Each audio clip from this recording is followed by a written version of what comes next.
윌리엄 바클레이 목사님의 새로운 교회를 위한 기도라고 하는 내용입니다. 오 하나님, 제가 저지른 모든 잘못을 용서하여 주옵소서. 돌이켜볼 때 내게는 많은 아쉬움이 남습니다. 다시 한번 내게 기회가 주어진다면 훨씬 더 잘할 수 있을 것 같은 것들과 다시 또 만난다면 보다 친절하고 정중한 태도로 대할 것 같은 사람들, 내가 하지 말았어야 할 것들과 해서는 안 될 말들, 내가 행하지 않는 것들과 다시는 결코 올 것 같지 않는 기회들이 생각납니다. 그리고 또다시 내게 기회가 주어진다면 반드시 행동으로 옮길 바람직한 충동이 생각납니다. 오 하나님, 내게 편안한 잠자리를 허락하시고 내게 합당한 방법으로 행하고 살아갈 수 있는 능력과 은혜를 더하시옵소서. 주 예수 그리스도의 거룩한 이름으로 기도드립니다. 아멘. 어때요? 바클레이 그 목사님의 기도인데 오늘 이제 새해를 시작하면서 우리 모두의 기도가 되었으면 좋겠습니다. 이제 본문을 통해서 하나님께서는 이제 그 홍수가 끝나고 드디어 땅에 발을 내딛긴 했지만은 여전히 하나님의 심판에 대한 두려움과 그리고 새로운 시작에 대한 불확신함으로 인한 그 불안과 초조에 사로잡혀 있는 노아. 그래서 노아는 그 불안과 그 초조함 앞에서 더욱더 하나님을 경외하기로 결단합니다. 그리고 하나님을 의지하고 자신이 드릴 수 있는 최고의 예배를 하나님 앞에 드립니다. 홍수 이전부터 철저하게 하나님의 말씀에만 의지했던, 그 말씀에만 순종했던 노아, 이제 그런 말씀에 순종하는 노아, 그 노아를 사랑하시는 하나님, 그 하나님께서는 이제 새로운 시작 속에서 불안해하고 근심 속에 있는 노아에게 평안을 주십니다. 그리고 더 나아가서 노아와 그의 아들들에게 생육하고 번성한 충만한 복을 내려주십니다. 하나님께서는 그리고 그 황폐한 땅에서 새롭게 시작하는 노아에게 이제 동물들을 먹을거리로 주셔서 더 이상 양식 때문에, 먹을거리 때문에 근심 걱정하지 않도록 그에게 허락해 주십니다. 그리고 새로운 시작의 발걸음을 내딛는 노아에게 생명을 위한 법을 주셔서 새로운 세계 질서를 세워 나가십니다. 자, 오늘 본문을 통해서 하나님께서 저희들에게 이제 크게 두 가지의 메시지를 주시는데요. 첫 번째 메시지 같이 한번 읽어보겠습니다. 하나님께서는 당신 안에서 새롭게 살기를 원하는 성도들에게 복을 내려주십니다. 하나님께서는 오늘 1절 말씀에 보니까요, 노아와 그의 아들들에게 복을 주셨다라고 말씀합니다. 이제 막 아라랏산 어느 산봉우리에 발을 내디딘 노아와 그의 가족들, 하나님의 무서운 홍수 심판으로부터 살아났다고 하는 기쁨보다요, 찬란하고 번성했던 그 문명들, 그리고 그 많았던 사람들이 흔적도 없이 사라져버린 그 세상 앞에 서 있는 노아와 그의 가족들, 그들의 마음은 어땠을까요? 그렇게 수많았던 그리고 풍성했던 그 동식물들, 하늘이 보이지 않을 정도로 그 빽빽했던 자연들, 그런 것들이요, 이제 370일이 지난 이 지구의 모습은요, 아무 흔적도 없고 이제 겨우 작은 그 생명들이, 나무들이 이제 막 싹을 틔우는 그 지구, 그 지구에 덩그러니 그들만 남아있는 그 광경을 바라보고 있는 그 노아와 그의 가족들, 그 새로운 시작 앞에서 이제 그들의 마음과 감정이 어땠을지 우리는 가히 상상하기가 어려울 정도입니다. 그 비통함 속에 담겨서 이제 감정적으로 정성적으로 매우 지쳐있는 상태지만 그럼에도 불구하고 노아와 그의 가족들은요, 슬픔과 탄식과 아픔 속에 머무르 있지 않고 그들은 하나님 앞에 이제 하나님께서 그 암수 7을 방주에 실게 했던 그 정결한 짐승들을 택해서 하나님 앞에 최고의 예배를 드렸습니다.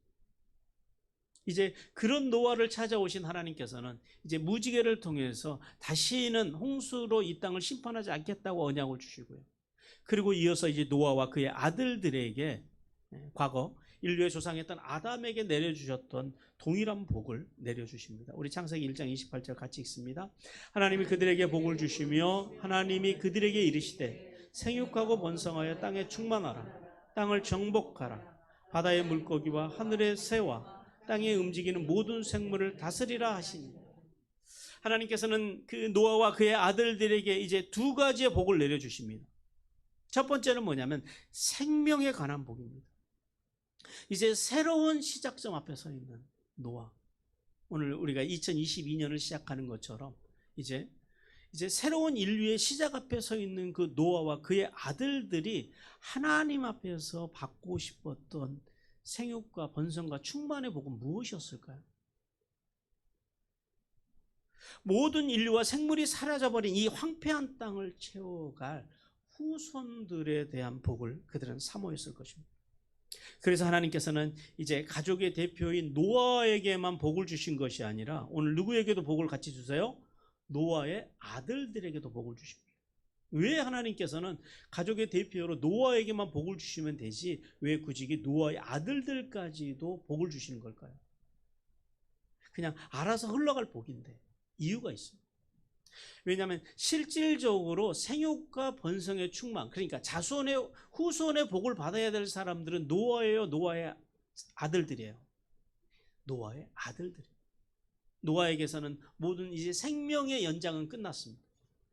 그래서 하나님께서는 노아에게 가족의 대표로서 복을 주시고 더 나아가서 노아의 아들들에게 복을 주심으로 해서 실질적으로요, 노아의 아들들을 통해서 이 땅에 인류가 번성해 갈 수 있도록 하나님께서 그래서 노아의 아들들까지도 복을 주셨다라는 사실을 우리는 알아야 합니다. 그리고 두 번째로 하나님께서 그들에게 내리시는 복은요, 영적인 복입니다. 왜냐하면 항상 하나님께서는 육신의 복과 함께 영적인 복을 같이 주신다라는 거예요.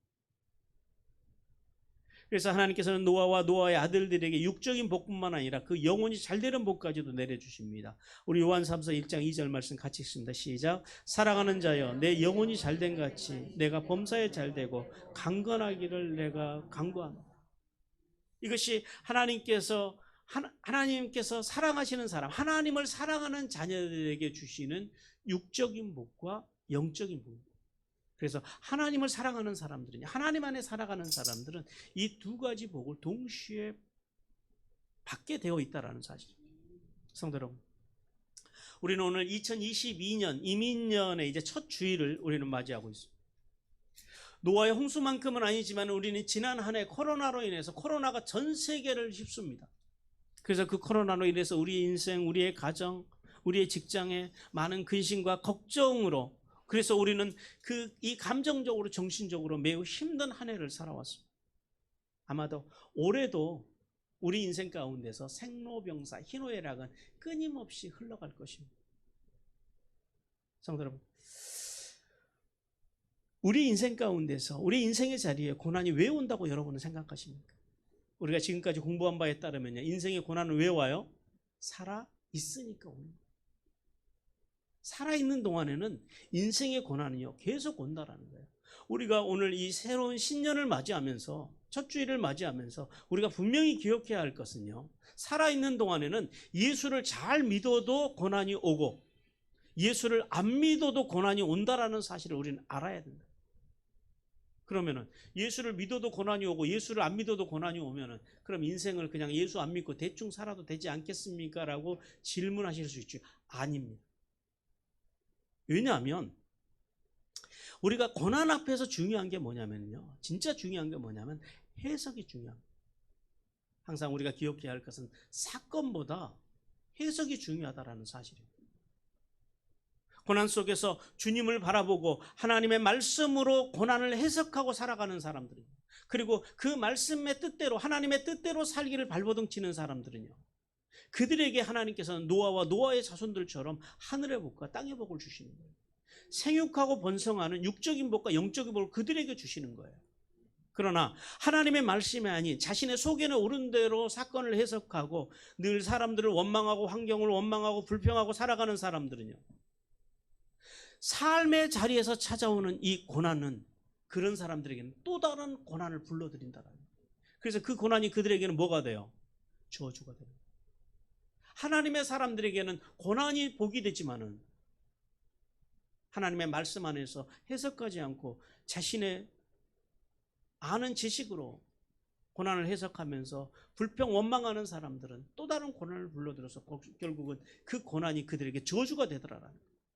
그러므로 구원받은 성도는 인생을 살아가는 동안에 만나는 이 고난 앞에서 노아처럼 결코 주저앉아서는 안 됩니다. 우리가 하나님의 말씀으로 일어나서 하나님 앞에 드릴 수 있는 최고의 봉사 뭐예요? 예배를 중심으로 해서 말씀과 기도로 생육하고 번성하고 충만한 생명의 복을 누리기를 주님께서 원하십니다. 그렇게 계속해서 하나님께서는 2절을 통해서 생물에 대한 지배권을 인간에게 주셨다라고 말씀합니다. 하나님께서는 인간이 동물과 구별된 지력과 담력을 가지고 있으며 그래서 동물을 지배하게 될 것이라고 말씀하시면서 그래서 그 동물을 향한 인간의 지배력은 어떻게 나타나냐면 동물이 인간을 두려워하게 될 것이라고 말씀합니다. 오늘 이 2절 말씀을 통해서 하나님께서는 우리에게 두 가지 사실을 알게 하십니다. 첫째는 뭐냐면 인간과 자연의 관계에 변화가 일어난 거예요.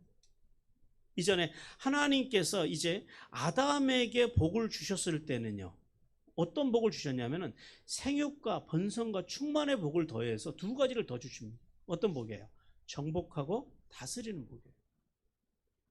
그런데요, 오늘 우리가 좀 전에 읽었던 우리가 본문에 읽었던 그 이제 1절 말씀, 9장 1절 말씀에 노아와 그의 자녀들에게 아들들에게 주신 복에 보면은요, 두 가지가 빠져 있어요. 생육하고 번성하는 복과 충만한 복은 그대로 있는데요. 정복과 다스림의 복이 빠져 있다라는 거예요.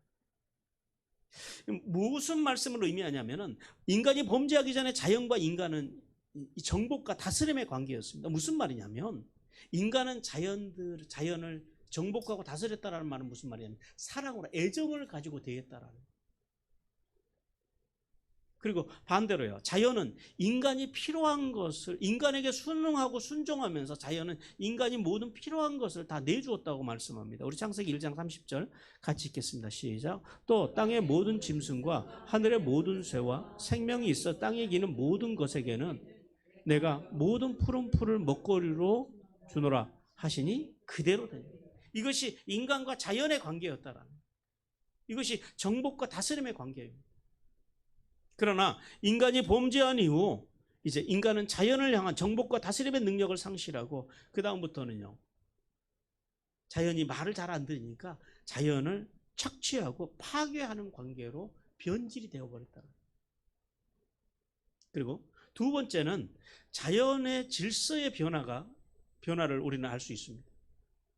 인간이 범죄하기 전 인간과 동물 그리고 동물과 동물은 서로 어울려서 조화롭게 살았습니다.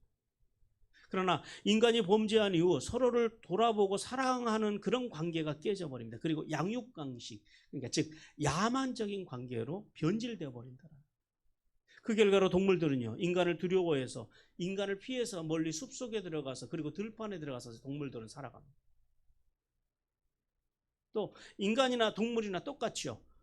힘이 센 존재가 힘이 약한 존재를 괴롭히고 착취하고 군림하는 관계로 이제 인간이 그때부터 변화되기 시작합니다. 성도 여러분, 이 모든 불행이 어디서부터 와요? 바로 인간의 범죄입니다. 인간이 하나님의 명령을 어기고 범죄하면서부터 이 모든 이제 인간과 자연의 질서 그리고 자연과 자연의 질서 모든 질서들이 깨져버립니다. 그래서 하나님께서는 이제 자연 만물을 원래 모습으로 돌리기를 원하십니다. 그런데 이것이 가능하기 위해서는 인간이 범죄하기 이전에 이러한 모습으로 돌아갈 수 있는 길은 인간이 하나님 앞으로 돌아가야 된다. 어떻게 돌아가냐면 하나님을 아는 지식으로 충만할 때만 가능하다라고 말씀합니다. 우리 이사야 11장 6절부터 9절 말씀 같이 읽습니다. 시작. 그때에 이리가 어린 양과 함께 살며 표범이 어린 염소와 함께 누우며 송아지와 어린 사자가와 살찐 짐승이 함께 있어 어린 아이에게 끌리며 암소와 곰이 함께 먹으며 그것들의 새끼가 함께 엎드리며 사자가 소처럼 풀을 먹을 것이며 젖먹는 아이가 독사의 구멍에서 장난하며 젖된 어린 아이가 독사의 굴에 손을 넣을 것이라. 내가 거룩한 산 모든 곳에서 해됨이 없고 상함도 없을 것이며 이는 물이 바다를 덮은 같이 여호와를 아는 지식이 세상에 충만할 것입니다. 언제 이것이 가능해진다라고요? 여호와를 아는 지식이 세상에 충만해질 때 가능해진다. 이것이 처음에 하나님께서 세상을 창조하셨을 때의 모습. 하나님께서는 이제 이 주님께서 재림하시는 그날에 다시 모든 자연과 인간, 그리고 자연과 자연, 인간과 인간의 관계를 이렇게 회복시키시겠다. 하나님의 교회는 이러한 관계로의 회복을 이루어가는 것이 하나님의 교회입니다. 그러므로 구원받은 성도들은 하나님의 말씀을 믿고 그 하나님의 말씀을 존중하고 그 말씀대로 살기 위해서 발버둥 칠 때만 원래 하나님께서 인간이 타락하기 그 이전의 모습으로 인간이 회복될 수 있다는 사실을 분명히 깨닫기를 주님께서 원하십니다. 그러므로 오늘 오신 예수 그리스도를 믿어 구원받고 세례를 통하여 성화의 삶을 살아가는 성도들은 하나님의 말씀과 말씀의 정신으로 회복받아서 이웃과 자연을 사랑함으로 하늘의 복과 땅의 복을 받기를 주님께서 원하십니다. 사랑하는 성도 여러분, 생명. 예수 그리스도를 따르는 성도들의 영원한 주제는 뭐예요? 생명입니다. 생명. 여러분, 우리가 분명히 기억해야 할 것은 그 어떤 사람도 생명을 함부로 할 만한 자격과 권리가 없다라는 사실입니다.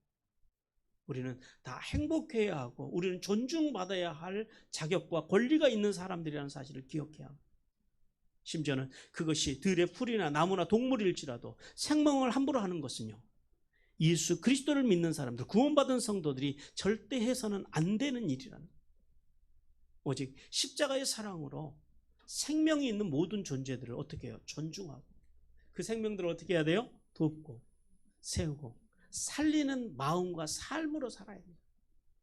그렇게 생명을 귀히 여기는 사람들에게 주님께서요, 생육하고 번성하는 복, 그리고 또 하나님께서 기분이 좋으셨을 때 주는 복이 있지요. 어떤 복이에요? 은혜 안에 은혜, 페이버를 부으신다라고 주님께서 원하십니다. 그 귀한 은혜를 받아 누리는 귀하고 복된 아름다운 성도들이 되기를 주님께서 간절히 원하십니다. 하나님께서 오늘 두 번째 주시는 메시지입니다. 같이 읽습니다.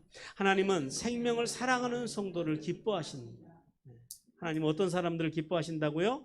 생명을 사랑하는 성도들. 오늘 3절과 4절 말씀을 보니까요, 동물을 음식으로 주신 하나님에 대해서 말씀합니다. 하나님께서 홍수 이후에 동물을 음식으로 먹을 수 있도록 허락하신 이 본문을 통해서 우리는요, 세 가지 질문을 하나님 앞에 드려볼 수 있습니다. 첫 번째 하나님 앞에 드릴 질문은 그겁니다. 왜 하나님께서는 인간이 타락한 이유가 아니라 홍수 이후에 동물을 음식으로 허락하셨는가라고 하는 질문입니다. 왜 하나님께서는 인간이 타락하고 바로 동물을 먹게 하셔도 될 텐데 왜 굳이 홍수가 끝나고 동물을 인간에게 식량으로 주셨을까요? 그래서 많은 분들은 이거를 인간의 죄와 연결을 짓는데요, 사실은 그건 아닌 것 같아요. 제가 성경을 공부해 보니까 그게 아니고 제일 큰 문제는 뭐냐면 홍수 이후에 이 지구가 겪어야 했던 환경의 변화와 이 육식을 허락하신 것과 직접적인 연관이 있는 것 같아요. 왜냐하면 홍수 이후에 노아와 그의 후손들이 살았던 지구는 이전의 지구와 완전히 다른 지구였습니다. 어떤 지구였냐면 홍수 이후의 지구는 이 공룡이나 그다음 멜머드 같은 거대한 동물들이 살 수 없는 땅, 그러니까 그들이 먹을 것이 없는 땅, 모든 이제 식물들이, 모든 작물들이 다 쓸려나가 버리고 그러한 동물들이 먹을 거리가 없는 땅, 그리고 먹을 거리를 내지 못하는 땅, 한동안은 그런 땅으로 변해버렸다라는, 그런 환경 속에서 인간이 살아갈 수 있는 길은요, 이제는 식물로 온전히 살아갈 수 없음을 아셨기 때문에 하나님께서 동물을 허락하신 거예요. 그 당시에 아마 지구는 어떤 폭풍우나 기근이나 가뭄이나 각종 재해들로 한동안 굉장히 힘들었을 거예요. 또 추위와 그렇게 그 많은 물들이 남극과 북극으로 이제 쓸려가서 얼릴 정도니까 온 지구가 얼마나 추웠겠어요. 우리가 말하는 빙하기였을 거라는 거죠. 그 속에서 인간이 살아남을 수 있는 것, 그것은 육식을 허락했기 때문에 가능했다라는 것. 그리고 두 번째 질문입니다. 그러면 왜 하나님께서는 살아있는 동물만 식량으로 삼으라고 했느냐라는 사실입니다.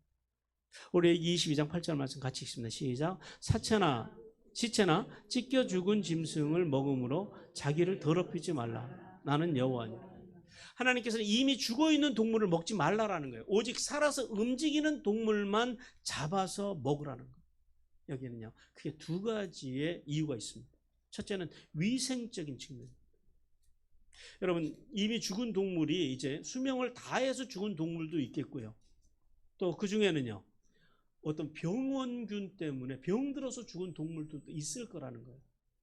그런데 문제는 뭐예요? 그 병들어 있는 동물이든지 아니면 그냥 이제 수명을 다해서 죽은 동물이든지 동물이 죽잖아요. 그럼 제일 먼저 어디가 썩는 줄 아십니까? 내장부터 썩습니다.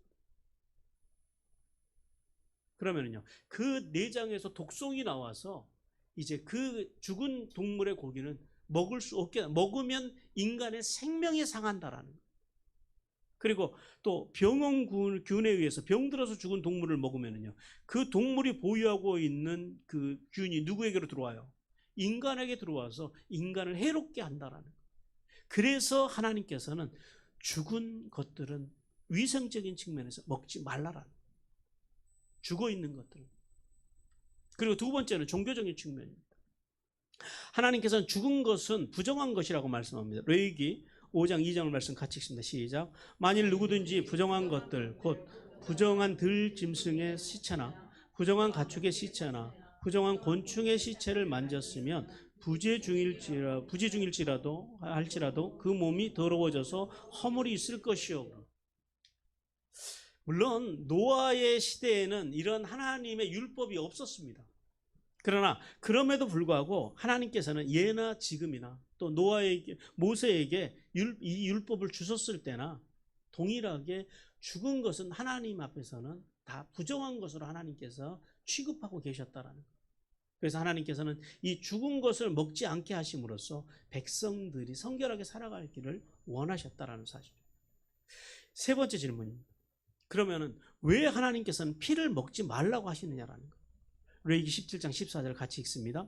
모든 생물은 그 피가 생명과 일체라. 그러므로 내가 이스라엘 자손에게 이르기를 너희는 어떤 육체의 피든지 먹지 말라 하였나니 모든 육체의 생명은 그것의 피인즉 그 피를 먹는 모든 자는 끊어지리라. 여러분, 생명이 뭐라고요? 피는 생명 자체를 유지합니다. 그러니까 피는 생명을 유지하는데 꼭 필요한 거라는 거예요. 생명을 상징하는 피를 먹지 말라라고 하는 말씀 속에 크게 세 가지의 이유를 우리는 발견할 수 있습니다. 첫째는 비록 하나님께서 육식을 허락하셨지만 생명의 주인이 누구시라는 거예요? 하나님이시라는 거예요. 피를 먹지 말라, 생명을 먹지 말라라고 하는 것은 생명의 주인이 하나님이심을 너희가 분명히 알라라고 하는 하나님의 메시지입니다. 두 번째는 인간의 존엄함입니다. 인간의 존엄함을, 생명의 존엄함을 알라라는 거예요. 그래서 생명에 경시하는 것을 막기 위함입니다. 그러므로 성도들이 우리가 이제 낚시를 하든지 사냥을 하기도 하잖아요. 그리고 또 뷔페나 이런 데 식당에 가서 음식을 먹잖아요. 필요 이상으로 취하는 것, 그것은 창조의 질서를 깬다라는 거예요.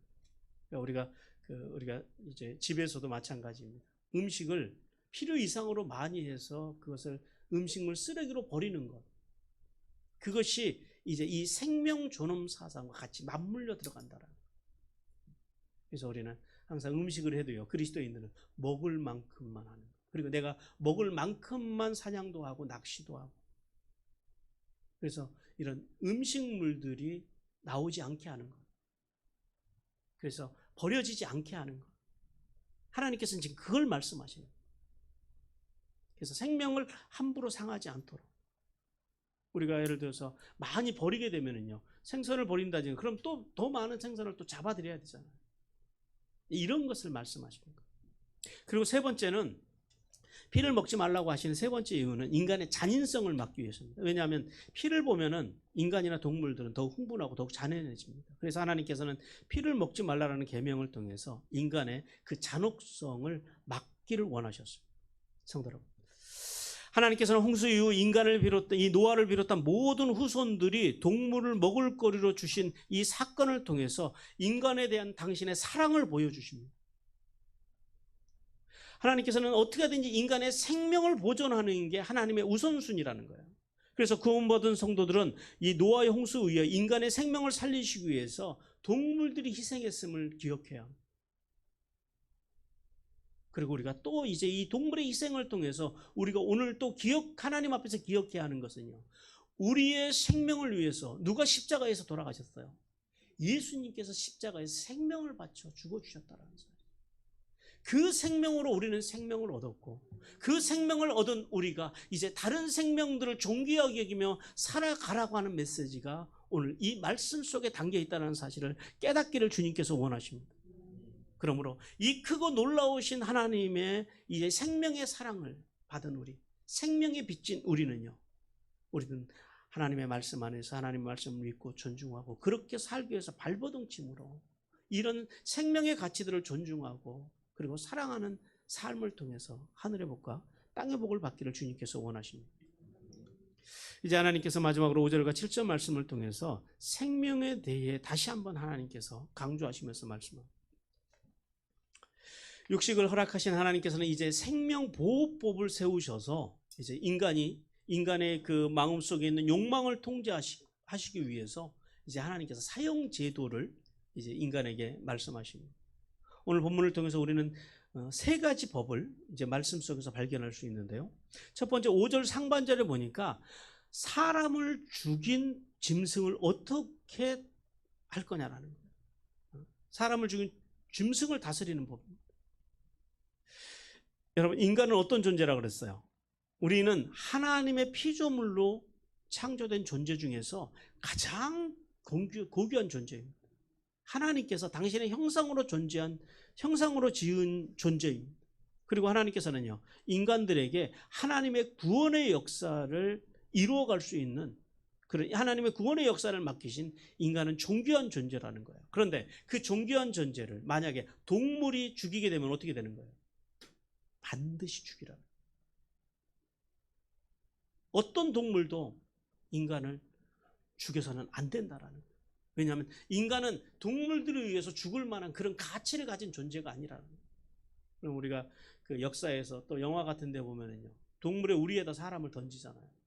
그것이 얼마나 하나님 앞에서 극악한 범죄인지를 우리는 인식해요. 그리고 두 번째는 그 5절 하반절과 6절 상반절을 통해서 살인자, 그러니까 사람이 사람을 죽였을 경우에 다스리는 법에 대해서 말씀합니다. 하나님께서는 의도적으로 살인을 저지른 그 사람에게는 하나님께서 오늘 본문의 말씀을 보니까요, 두 가지 방면에서 심판하시겠다고 말씀합니다. 첫 번째 방면은요, 5절 하반절에 보면 하나님이 직접 심판하시겠다라는, 하나님께서는 사람을 죽인, 사람의 생명을 해한 사람들은 당신이 직접 찾아가셔서 분명히 하나님께서 그의 생명을 찾으시겠다라는. 그리고 두 번째는 사람, 즉 공권력을 세워서 재판관들을 세워서 형벌을 받게 하시겠다라는. 하나님께서 이 이중적으로 살인자들에 대해서 심판하시겠다라고 하는 것은 어떤 메시지를 우리에게 주는 걸까요? 생명을 해야 하는 사람은 반드시 그 대가를 치르게 하실 것이라는 거예요. 어떻게 이 세상 법정에서 사람에게서는, 판사에게서는 어떻게 생명을 해한 죄를 용서를 받는다 할지라도 하나님께서는요, 사람은 어떻게 속일 수 있지만은 하나님께서 찾아가셔서 그 생명을 해하는 사람들을 분명히 하나님께서 이제 그 생명을 거둬내시겠다라는 거예요. 그 생명값을 받아내시겠다라는 거예요. 그런 강력한 의지가 오늘 말씀 속에 있습니다. 그리고 이제 그 마지막 세 번째는 그 6절 하반절과 7절을 통해서는 살인자가 반드시 형벌을 받아야 하는 이유에 대해서 다시 한번 하나님께서 말씀합니다. 두 가지로 말씀하시는데요. 첫째는 뭐냐면 인간의 가치 때문입니다. 여러분, 우리는 얼마짜리예요? 인간은 특히 구원받은 우리는요, 예수님짜리. 우리는 그저 그렇게 살아가는 인생들이 아니라는 거예요. 모든 인간은 하나님의 형상으로 창조되었고 구원받은 성도들은요, 예수 그리스도의 생명으로 살아난 존재들입니다. 인간이 하나님의 형상으로 창조되었다는 말씀은요, 모든 인간 속에 누가 계시다라는 거예요? 하나님의 형상, 하나님이 계시다라는 거예요. 그러므로 하나님의 형상을 살인하는 것은요, 그것은 최고의 범죄이므로 하나님께서는 반드시 죽이라는 거예요. 그리고 두 번째는 인간의 목적 때문입니다. 인간의 목적 때문에 살인을 하는 자는 반드시 죽어야 합니다. 왜냐하면 우리 인간은 하나님께서 인간을 창조하시고 생육하고 번성하고 충만한 복을 주시고 그 다음에 그래서요 인간을 하나님과 예배하는 존재로 그리고 하나님의 구원의 역사를 이뤄가는 그 목적을 위해서 우리는 지음받았다라는. 그런데 그 하나님의 일을 행하는 그 존재를 죽이면 어떻게 되는 거예요? 이 땅에 번성과 생육하고 번성하고 충만한 복이 끊어지는 거예요. 그래서 하나님께서는 하나님의 생명을 부여받은 사람을 살인하는 것은 반드시 죽음으로 그 대가를 치러야 한다라고 말씀합니다. 성도 여러분, 하나님께서는 삶과 죽음의 고난이 하나님 앞에 있음을 분명히 기억하라고 말씀하십니다. 그러므로 생명의 주인이 하나님이심을 기억하고 자신의 생명을 비롯한 다른 이들의 생명을 사랑하고 존중히 여김으로 하나님을 기쁘시게 하라고 말씀하십니다. 또한 우리가 한 가지 기억해야 할 것이 있어요. 하나님께서 생명의 주인은 하나님이시지만 그래서 하나님께서 앞에서 말씀드린 대로 하나님께서 인간의 삶과 죽음에 대한 권한을 누구에게 주셨냐면은 공적으로 국가에게 주셨다라고 말씀합니다. 우리 출애굽기 20장 13절 말씀 같이 읽습니다. 시작. 살인하지 말라. 이 말씀이 무슨 말씀이냐면 국가에게 하나님께서 사람의 생사 여탈권을 주셨다라고 하는 말씀은 어떤 경우냐면 인간은 어떤 경우에도 개인적으로 사람을 해칠 권한이 없다라는 거예요. 그래서는 안 된다라는 거예요. 개인적으로 원한을 갖고 개인적으로 사람을 이제 죽이는 것은 하나님께서 금하셨다라는 거예요. 그래서 하나님께서 이제 합법적으로 국가에 대한 그런 권한을 주셨다라고 말씀합니다. 그러므로 이제 우리는 생명을 귀히 여기는 사람들에게는 하나님께서 하늘의 복과 땅의 복을 주실 것이고 생명을 해하는 자들에게는요 영원한 멸망이 반드시 있다라는 사실을 기억하시기 바랍니다. 그런데 하나님께서는요 이 생명에 대해서 이제 예수님을 통해서 더 깊은 의미를 우리에게 말씀합니다. 예수님께서는 형제를 미워하는 것이 사랑과 이 살인하는 것과 동등한 것으로 취급을 하십니다. 우리 마태복음 5장 21절 22절 같이 읽습니다. 시작. 옛사람이 말한 바 살인하지 말라. 누구든지 살인하면 심판을 받게 되리라 하였다라는 것을 너희가 들었으나 나는 너희에게 이르노니 형제에게 노하는 자마다 심판을 받게 되고 형제에 대하여 나가라 하는 자는 공회에 잡혀가게 되고 미련한 놈이라 하는 자는 지옥불에 들어가게 되리라. 무슨 말씀이시오? 단순히 우리는 구약에서는 이제 주님께서는 사람의 생명을 거두는 경우에만 하나님께서는 그 생명을 거두신다고 말씀하신대요. 예수님께서는 더 나아가서요. 형제를 미워하는 것, 형제를 욕하는 것, 뒤에서 수군거리고 비방하는 것. 그런 사람들이 어디를 간다고요? 지옥불에 들어가게 될 거라고. 그러니까 우리가 우리 언어에서요. 예수 믿는 사람들의 언어에서 원망과 불평을 거쳐야 돼요. 사람들을 미워하고 싫어해서는 안 된다라는 거예요. 성도 여러분, 하나님께서는 우리의 생명을 살리시기 위해서 독생자 예수 그리스도를 이 땅에 보내시고 십자가에서 달려 돌아가시게 하셨음을 기억하라라고 오늘 우리에게 말씀하십니다. 그러므로 우리의 생명은 그냥 값없는 생명이 아니라 어떤 생명이요? 예수님께서 핏값으로 사신 고귀하고 존귀한 생명이라는 사실을 깨달아야 합니다. 그런데 만약 우리가 그 어떤 생명을 함부로 대한다면 그리고 그를 향해서 비방하고 우리가 뒤에서 욕하고 그런다면요 하나님이 들으신다는 거예요.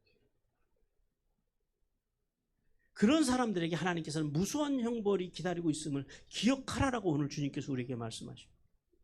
또한 하나님의 생명을 부여받은 이웃을 거짓과 기반으로 해야 하는 것, 또한 하나님께서 그들에게 무수한 형벌을 피할 수 없다라는 사실을 오늘 우리에게 말씀하십니다. 성도 여러분, 우리가 그 사실을 기억하고 사람들을 대할 때 어떻게 대해야 돼요? 정직하고 성실함으로 사람들을 대해야 돼요. 그것이 어떤 사람이든지가, 특별히 이 시대의 약자로 대변자는 나그네, 그러니까 외국인들이죠. 그 다음에 고아와 과부들, 어떤 사람이라도 우리가 함부로 대할 수 있는 생명은 이 땅에 없다라는 사실을 분명히 깨달으시길 바랍니다. 오늘도 십자가로 우리의 생명을 사랑하신 예수님을 본받아서 구원받은 성도로서 돕고 세우고 살리는 삶으로 생명을 귀히 여기고 하늘에 있으며 땅에 기름진 복을 받는 복된 성도들이 되시기를 주님께서 간절히 원하십니다.